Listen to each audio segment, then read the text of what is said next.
So it looks like we're at the top of the hour and we're ready to get started. Good morning, everyone. My name is Dane Dittemore. I'm Solutions Marketing Director here at DataBank. And I'd like to welcome you to today's webinar, where we are highlighting a new data center in Orangeburg, New York, LGA3. So our speakers today are Tony Quarry, Vice President of Construction at DataBank, and Dan Fuentes, Senior Vice President of Sales at DataBank.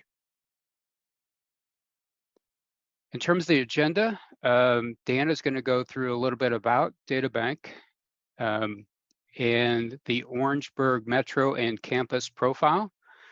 And then Tony's going to take us through some of the LGA3 specifications and the development plan. And then Dan will kind of wrap up with some of the pre-ordering details so that you can plan for your initiatives and your budget.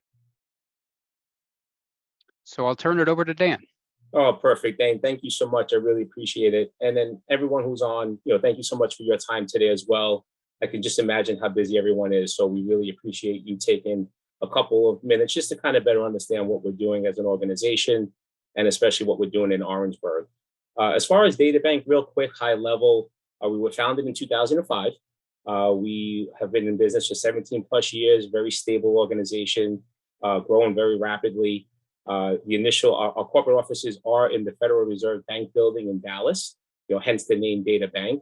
And it's actually where our first data center sits as well, DFW1. We have 65 data centers today in 27 metros. I'll kind of get into this more on the next slide. And then from a platform standpoint, while we're here to speak about co-location services, we'd be remiss not to let you know that we do provide cloud services as well, whether that be unmanaged cloud or managed cloud. Think about, infrastructure as a service or platform as a service.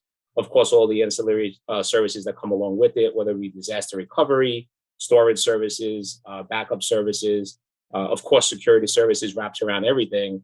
And then we're really excited. Very soon, we're going to be, releasing our bare metal platform. So that's something that our clients are really stoked about, and we're really excited about as well.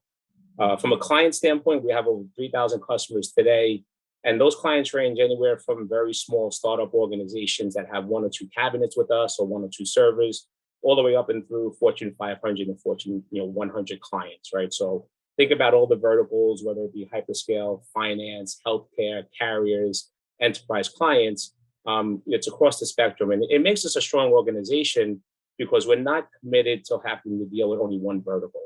And the way we look at it is this: we value each and every client, regardless of the size, because we know it's your lifeline that you're putting in our facility. So we will value our clients. We will take care of our clients at any time they need something.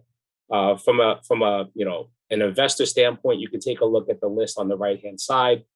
Blue chip investors who truly understand what we're doing, right? So they give us time. They're not in it for the quick buck. They're investing across the entire digital ecosystem, as we call it.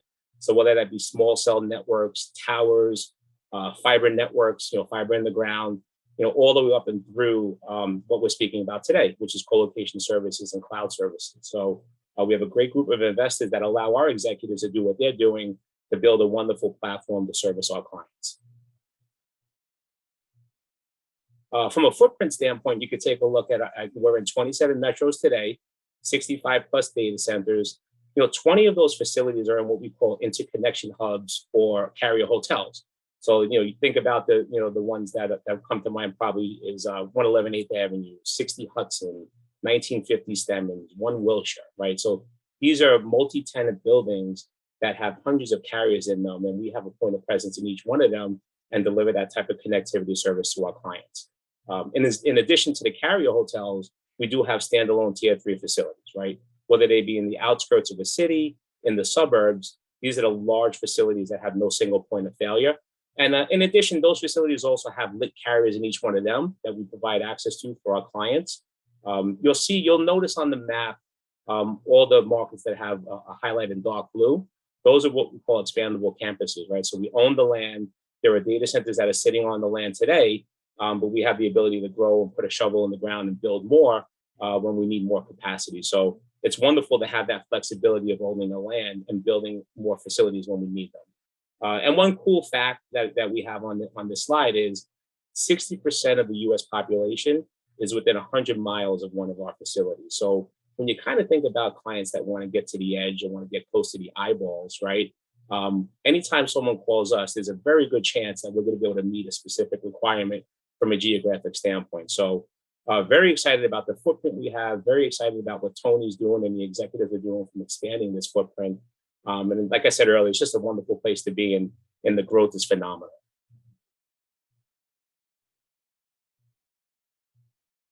All right, so real quick, if you want to chat about the Orangeburg, New York, facility, and Dan, you can go to the next one if you don't mind. If you take a look at the metro overview, right? So if you look at the top of the map, that's Orangeburg. We're going to call that LGA3, and you'll notice it's right on the border of New York and New Jersey. It does sit in New York, and if I kind of walk you through the map on the lower right-hand side, those two data centers are 111 8th Avenue and 60 Hudson. Our LGA1 and LGA2 sites. We have a very strong presence in each one of those buildings. You'll notice the lower left is 165 Halsey. It's another carrier hotel in the market. We have a very strong presence in that site as well. And the thing to take from this is just the proximity, just how close this Orangeburg facility is to the New York metro area. So when we're thinking about connecting to our facilities, to other data centers, to buildings in the market, from a latency standpoint, it's going to be next to nothing. So it's an amazing site to have, an amazing location to have. And if you look at it, kind of an overview of the market itself, you're looking at 24 million people, right? So edge consumers, if you will, getting closer to the edge as well. There are 51 cloud nodes, there's 26 internet exchanges in the market itself. Of course, as everyone understands, there's global leaders from a finance standpoint, media, marketing, tech. And then, of course, without having to really say it, the fiber density in this market is amazing, right? So we fully intend to have lit carriers in the building itself. We fully intend to have connectivity back to the carrier hotels. And then, of course, our clients are going to benefit from just having the ability to connect to, multiple data centers, multiple, clients in the region. So, wonderful place to land your infrastructure when the time comes. And then lastly, this is the exciting part. This is the campus master plan. It's 34 acres. We're going to have initially, we're going to have in totality 200,000 square feet of raised floor for our clients. Building 1 will have 20 megawatts of critical power. And then when we put a shovel in the ground and bring up building 2, that will also have 20 megawatts of critical power as well. One thing we wanted to point out is it will be high density or HPC compatible. We're doing this for a lot of clients across our footprint today. And whether that be air-cooled environments getting up to 35 kW a cabinet, whether that be us bringing water to the back door or water to the chip and, raising that density, from somewhere between 35 to 100 kW, if not more. We have clients in place that we do for today. We have the expertise. We actually, from an R1 research institution standpoint, we have some major players who are leveraging us today.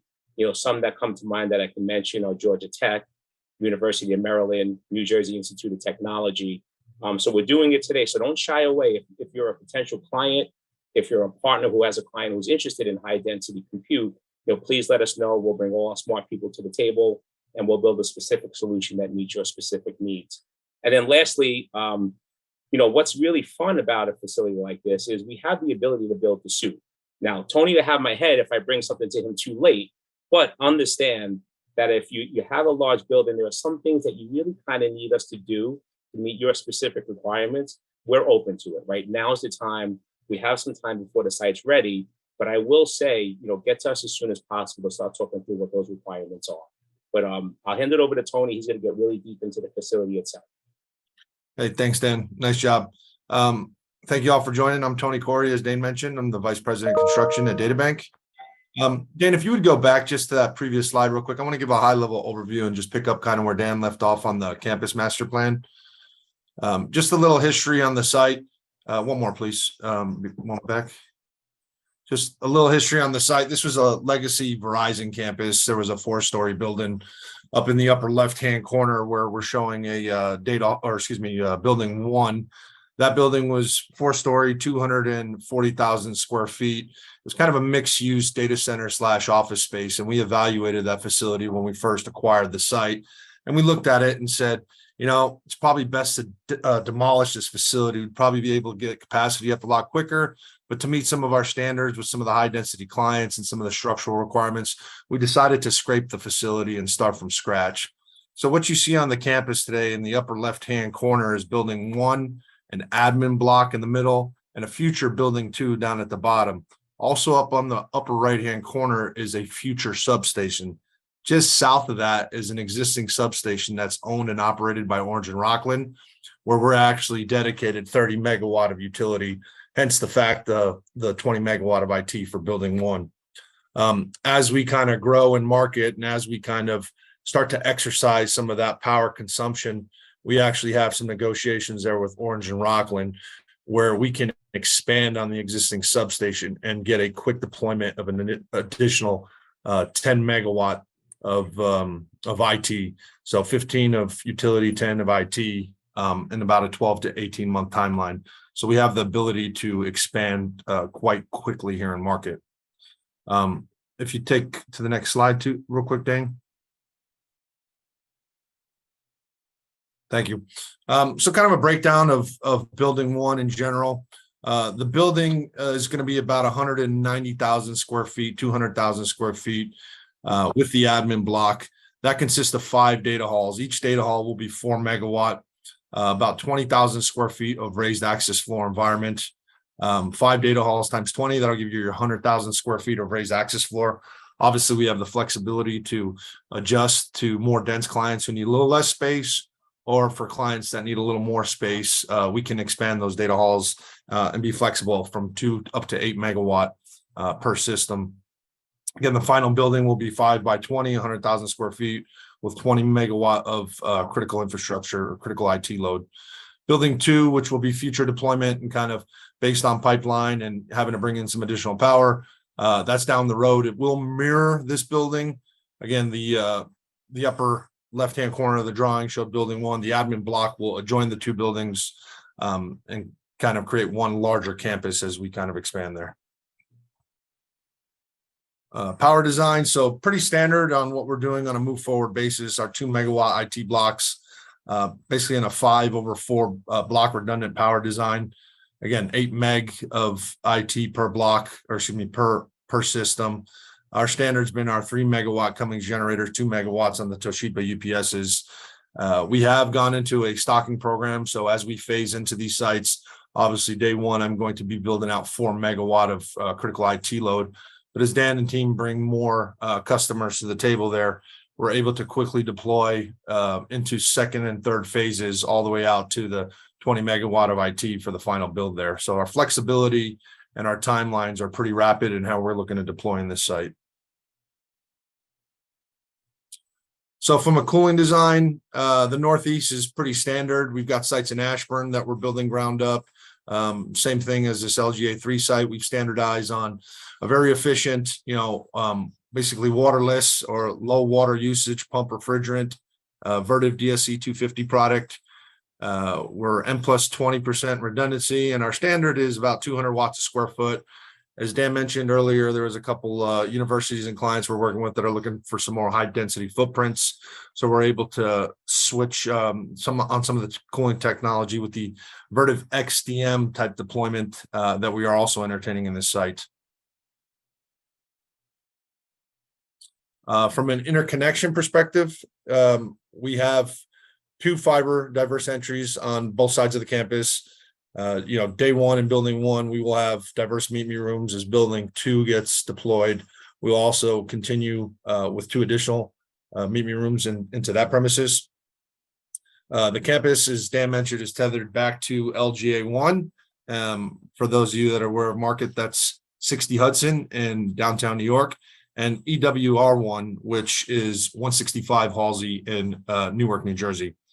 Multi-carrier connectivity, Cloud Direct Connect, and managed internet. We are just adjacent to the Bloomberg facility, so there are quite a bit of carriers there in market. Our network team's working actively now to bring in multiple carriers into that site from a network perspective.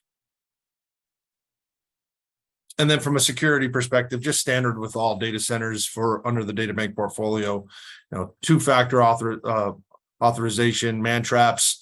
We work a circle lock type man trap into the facility as you enter and check in through NOC operations and security, 24-hour staffing and video surveillance. The campus will be fenced in with an Ameristar Montage Type 2 type fencing, and just electronic sign-in, just again, typical to all the DataBank data centers. And from an amenities perspective, again, similar to a lot of our new builds, break rooms, conference rooms, built to suit on the office space. Day one, we are building out some of these amenities. We are leaving about 30,000 square feet of white box environment. So on one side of the building, we'll have 10,000 square feet that can be built to suit for any type of customer, whether it be storage, administrative, showers, bathrooms. And then in our center admin block, we'll have an additional 20,000 square feet that's kind of broken up into different pockets where we're able to build to suit just based on any type of requirements. A lot of our tenants may have 2 or 3 people that want to sit in a common area. But a lot of our tenants would want, 5,000 to 8,000 square feet of dedicated office space, which we're able to permit and build fairly quickly there. Shipping and receiving area is pretty standard, two loading dock bays. We have some shared showered amenities in the facility as well. So looking forward to be able to build to any of your needs as we progress here. And then from a timeline and development plan, as I mentioned, there was an old Verizon campus. We've demolished the building. We are crushing up some stone right now and grading the environment there for a groundbreaking event to follow here in Q4. And ground opening right now is tracking towards a January of 2024 timeline. As I mentioned earlier, we are working on a very aggressive and are deeply into a very aggressive stocking program. So as we get into that first 4 megawatt of deployment come January, pending on the pipeline that Dan brings to the table, we can move quickly into future tranches rather rapidly into that facility. All right. So Dan, why don't you take us through some of the pre-ordering details? Sounds good. Hey, Tony, great job, man. Very exciting. Really appreciate all the work you and your team do, obviously. Getting started, right? So whether it be pre or post construction, right? Feel free to reach out to us immediately. So if you have an existing DataBank sales rep, by all means, reach out to him or her. If you don't, if you're just kind of entertaining us for the first time, or if you're a partner who hasn't done business with us, there's my contact information on there, my email, my phone number. I will be extremely responsive and get back to you right away. Some things we'll talk about is, from a build requirement standpoint, of course, we're going to ask you how much power you intend to draw, how much square footage you need, what type of security you need. Is it just standard security, or do you want us to have, build the top on the cage and down to the subfloor and all that good stuff, and timing, right? So, from a contracting standpoint, we don't have to wait for the facility to be done, right? If you have a build that you're going to need in the specific market, we can chat, we can talk through the T's and C's, we can work on pricing, we can get everything locked up, and then when the facility comes online, your environment will be ready as well. Staying abreast of the construction, by all means, always visit us at our website, www.databank.com. And if not, if you have, reach out to your salesperson, reach out to me. We're more than happy to have conversations. I'll kind of say it again. We're really excited about this build. We're really excited about the proximity and the demand that it's going to have. So give us a call as soon as you can if you're interested. And I'll say once again, thank you so much for your time today. We really appreciate it. Well, that concludes our webinar today. Thank you so much, Dan and Tony, and our audience, of course. And have a great day and great rest of your week. And we look forward to hearing about your next initiative and LGA3 and how we might be able to help you in that particular facility. So thanks, everyone. Thanks for joining today. And until next time.